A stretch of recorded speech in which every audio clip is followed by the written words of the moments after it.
lower downtown Denver. Picking up at Union Station is really fitting because it was really the train that kept Denver from becoming a ghost town as it started up in like 1858, 1859. Really folks coming for some of the shiny gold stuff said to be running through the creeks and rivers and streams here. But prior to all that, this land that we see today was utilized by the Southern Arapaho and the Cheyenne people, alongside like the Sioux, and we had some of the members of the Ute tribe, really using this area as kind of a summer camp. They would have been following the movements of the bison herds as they kind of roamed through here. So before all these skyscrapers and old warehouses like this one on the left, you would have seen tumbleweeds and plains grasses and those bison hanging out here. But really an important area and really easy to navigate on foot. You guys heard those folks going on their walking tour. You can do your own walking tour. You don't really need a guide. A lot of these buildings have placards on them that will tell you what was going on in the building, give you a little history on your own. So really easy to navigate, but this is really where Denver started. And it was all kind of right here next to this confluence. Just a little bit further down, this Cherry Creek that we crossed over meets up with the South Platte River. A couple of important waterways. And that's where Denver's beach is. It's right there at the confluence. So if you guys needed a little beach time, get your tan on, you can go and fight with the kids swimming in the confluence today. So, Ball Arena, yep, this is where the Denver Nuggets play. In their post-Malone era now, without Michael Malone as the coach. We've got the Colorado Avalanche play here. Should have been still playing, but whatever. The Colorado Mammoth also play here. That's our indoor box lacrosse team. And they also do concerts. So if you go like on their Facebook page, you can see there's 4 days in a row where they switch from ice rink to basketball court to turf to concert. So really cool to see the versatility of this place, formerly the Pepsi Center. Ball Arena now. You'll see Six Flags Elitch Gardens out there on your right. Nice sweltering day for fairy floss cotton candy or Dippin' Dots there at Elitch's. And you gotta appreciate it while you can, because they're gonna be moving Six Flags. Not the first time they've moved it, but they're gonna move it probably towards the airport to open this land up here to development. So it'll kind of look like everything over by Union Station. So interesting. In front of us, this was actually where one of the first settlements was here in Denver. This was the town of Auraria, which is the Latin for gold mine. So you can kind of guess what these folks were up to. The Auraria settlement turned into a great development, but the Southern Arapaho and the Cheyenne told these folks, yo, this is gonna flood. You don't want to be over here. And it did. Every 100 years there's a big flood, and there was one in the 1860s and one again in the 1960s, and the land became eminent domain of the city of Denver. So now it's home to a couple of different colleges, universities, the Metropolitan State University of Denver, the Community College of Denver, and the University of Colorado Denver, sister school to CU Boulder. So in Power Field, where the Denver Broncos play, Taylor Swift plays. Garth Brooks holds the record there. See that cool mountain? That's where we're going. Wow. This alien spaceship that kind of landed here, and this overpass, underpass that I always thought was going to be shady and weird, is now bright and colorful and weird. That's Meow Wolf. Anybody know anything about Meow Wolf? No. I heard it's pretty sick. Some Meow Wolfians in here, if you will. What is Meow? All right, it is pretty sick. Well said, Vic. Thanks, man. Got you. Vic and Nick. The Meow Wolf originated in Santa Fe, New Mexico. It was an art collective that would go around and do pop-up experiences, kind of temporary exhibits, like this huge ghost ship that you could get on and crawl around. George R. R. Martin invested in this art troupe bottom of bowling alley in Santa Fe, and they built a mystery playhouse inside of it that you can go in and interact with and kind of figure out what happened to the family that used to live there. And as you do so, you might just go through portals to other dimensions, all artistically designed. It was like 100 artists that came together for the House of Eternal Return in Santa Fe, which is about 6 hours down this road right here. You just keep on going.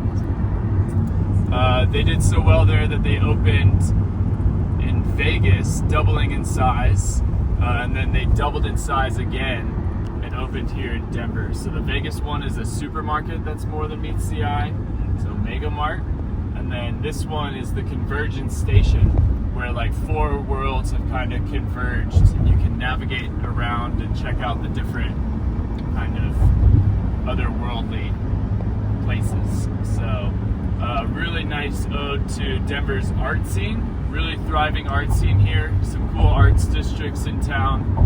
One by the Union Station, the Santa Fe Arts District. They just had their first Friday event yesterday. It's like a huge block party that's a couple blocks long. Lots of different galleries will open their doors and stay open late, and food trucks and just raging good time.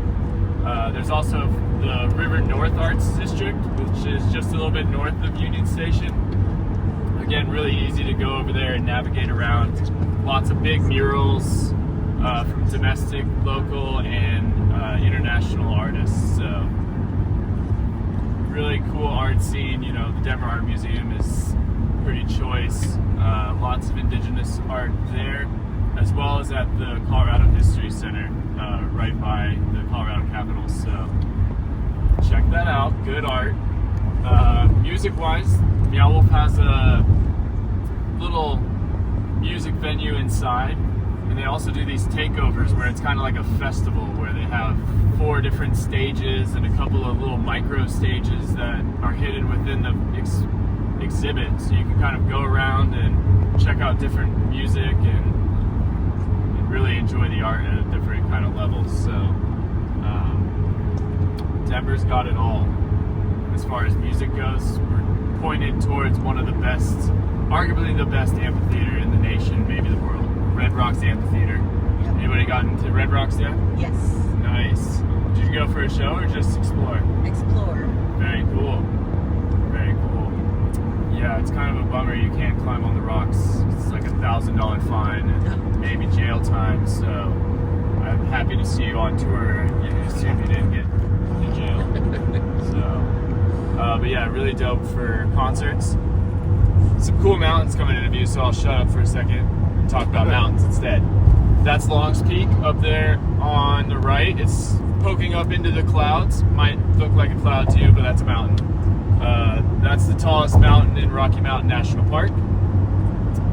It's a 14er, which is what we're going towards today, which is Mount Blue Sky. It's over here on the left. It's going to pop out and hide behind these trees. It's not going to pop out. It's hidden behind the trees. Never mind. Mount Blue Sky, formerly Mount Evans. We can go into that name change another time if we feel so inclined. But we're going to be right around the base of that big mountain today. It's got the highest road in North America leading up to the top of that mountain.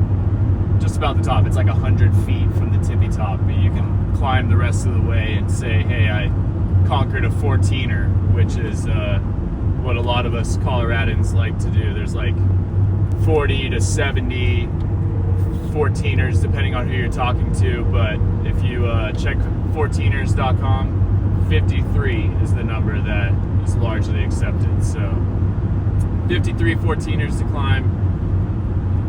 You could climb Mount Blue Sky just by driving all the way up and walking 100 feet. So put that on your bucket list and come back and see us later in the summer. Not looking at mountains anymore. These are just foothills. Maybe they're mountains where you come from, but these are just hills.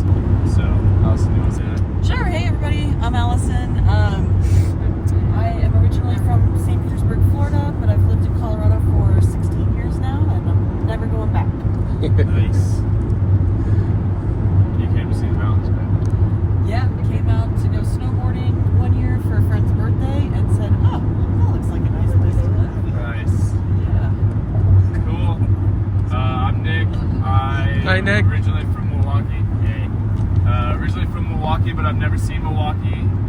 kind of like a PBR. I was born there, brewed there, quickly exported to Denver where they drink a lot of PBR. So I came to the right place. I got here when I was 6, and my first job was at Coors Field, where you guys will be for the Mets game. I was there when we got swept by the Red Sox. That was my first year. So our World Series run real short. But yeah, love it here. I now live in Golden, and I'm getting ready to move to Superior, which is, Golden is like right out here to the right. I can actually point out my house as we drive by. But I'll be moving north about 30 minutes from here on the way up to Boulder, Colorado, another really beautiful kind of foothills community. Yep. So yeah, you see a little more here that these are hills, you know, just some nice rolling hills.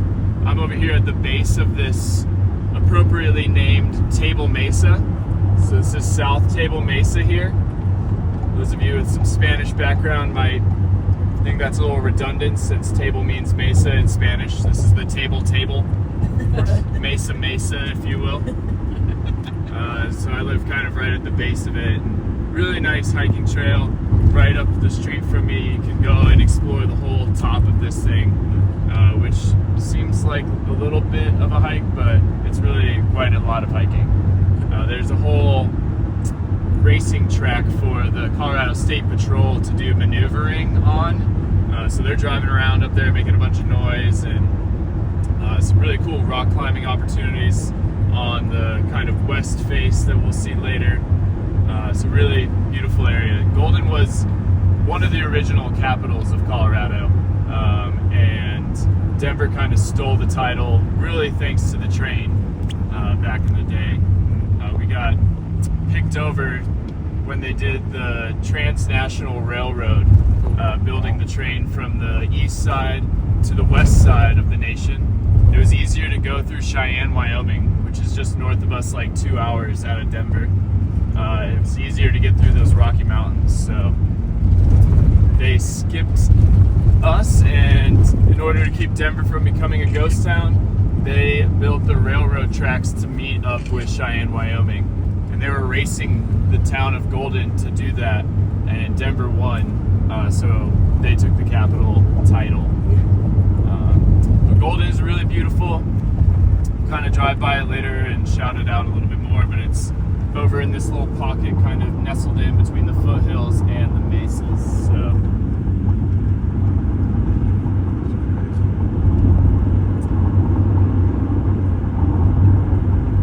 there used to be this really cool amusement park right here. You can still see where the Alpine slide came down the hill.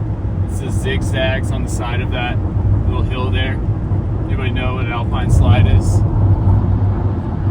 Some Alpine sliders in the van. Alright, well, it's super rad. It's basically a slide that you go down on a little cart. The cart has, it's kind of like a sled.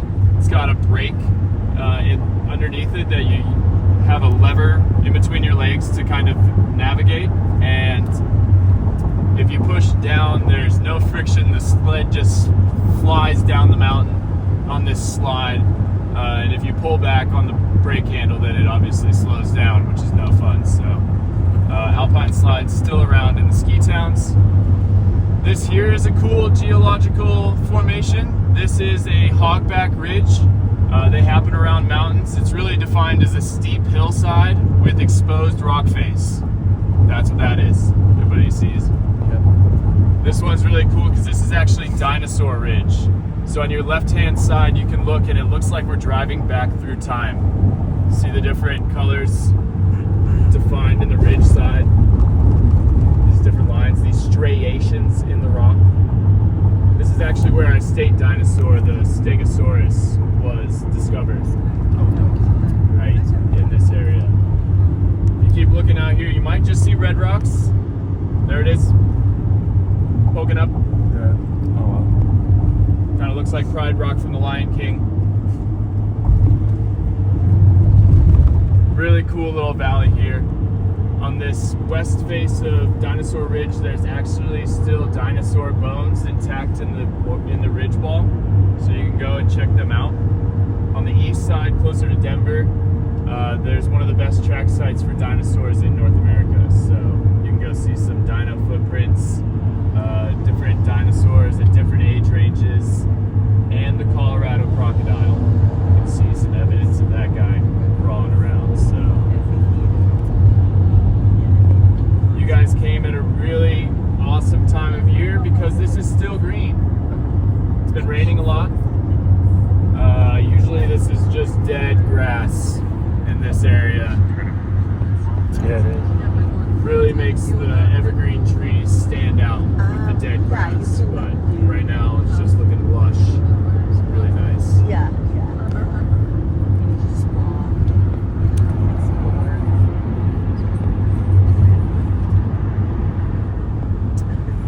So this is a good time to start looking for animals.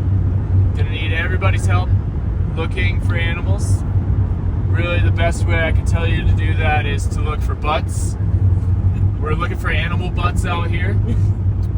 A lot of these friends blend in really well with the landscape, but for some reason they evolved to have these bright white butts. So we've got a population of mule deer here. They kind of are similar to your white-tailed deer you guys have in other places. New Jersey, maybe. Yeah. Chicago, I don't know what kind of deer you have up there. Mule deer, they're a little smaller and shorter and stockier. Really easy to spot because they've got these big old donkey ears on their heads. That's why we call them mule deer. Big old satellites up there. They're kind of like a stonish gray, so they blend in, kind of like a dead gray bush. Really blending in. if we spot one. We're gonna give high fives all day. Big high fives for butts today. So, mule deer, yeah, they've got gray bodies and then a dinner plate white butt on their backside. There was two. There was two. That's what's happening. All right, high fives around already. Let's go. Let's go. Sweet, we're seeing wildlife I think you were being swiftly passing by. Those two. Swiftly passing by butts. Yeah, the males are called bucks. They've got the antlers. Females are called does. Like The Sound of Music taught way too many of us. Yeah. So we don't have to sing the song. Come on, we know. sing it. We know it. It's an earworm already.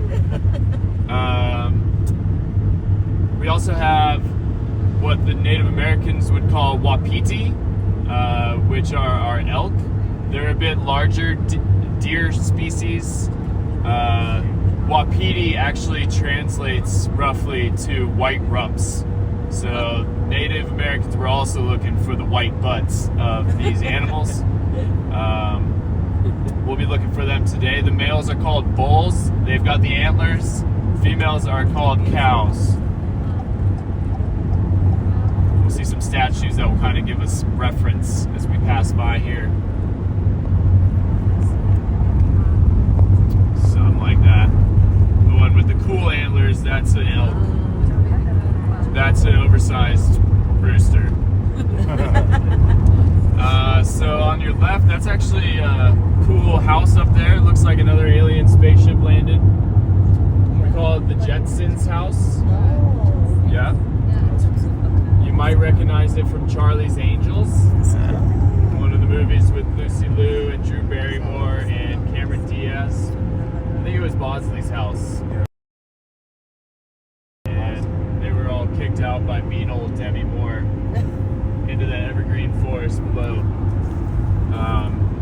That house is actually owned by the city of Denver because it's bankrupted all of its previous owners. Apparently they didn't quite get the windows right when they put it back together after Charlie's Angels, and the heating bill costs way too much during the wintertime. So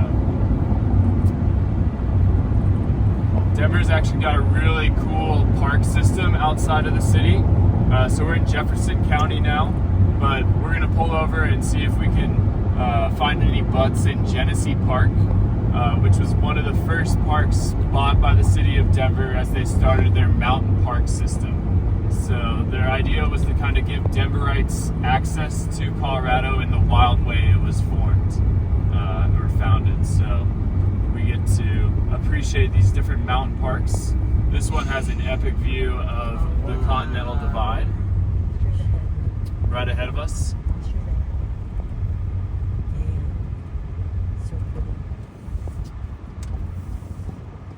Go see what we can see here.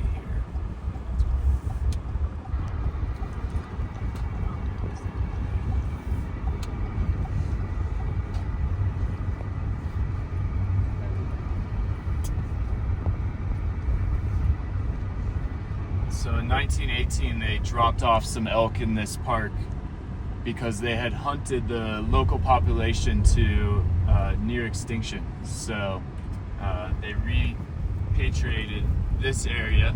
As they were feeding new Denverites, they went and overhunted everything.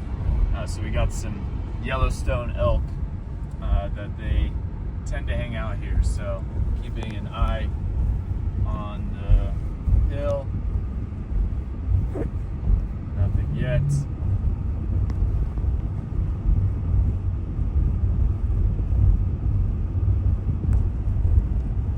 But I think if we... I did see a couple of native Denverites walking Yeah, and biking. in their native environment. Man, they sure are an active species here. If you look out to your left up on the hillside, those big brown animals there, those are bison. Yeah, they didn't get my invite in time to come a little closer, so they're up on the hill today.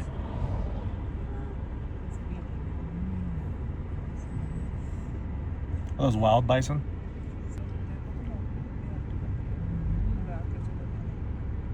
How's our van temp? It's good Feeling here. nice and comfy? It's good up front, yeah.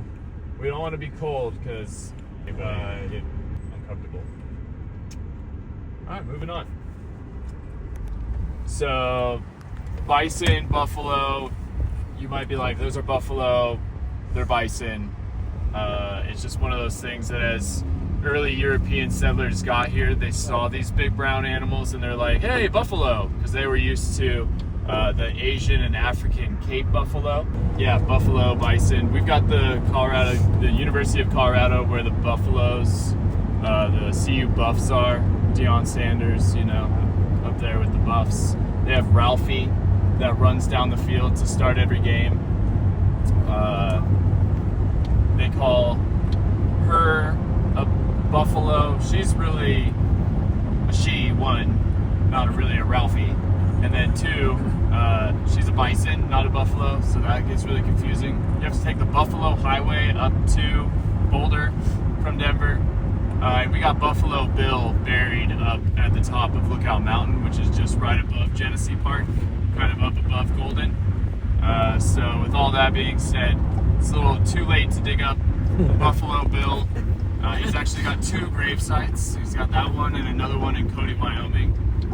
So we don't even know where to start digging to let him know that he's really Bison Bill for all the bison he killed, not buffalo. So you guys are just gonna have to let that go. Coming into the town of Evergreen, you can kind of guess why they named it Evergreen. Look around and see all these pretty trees. This road itself is actually part of the Denver Mountain Park system.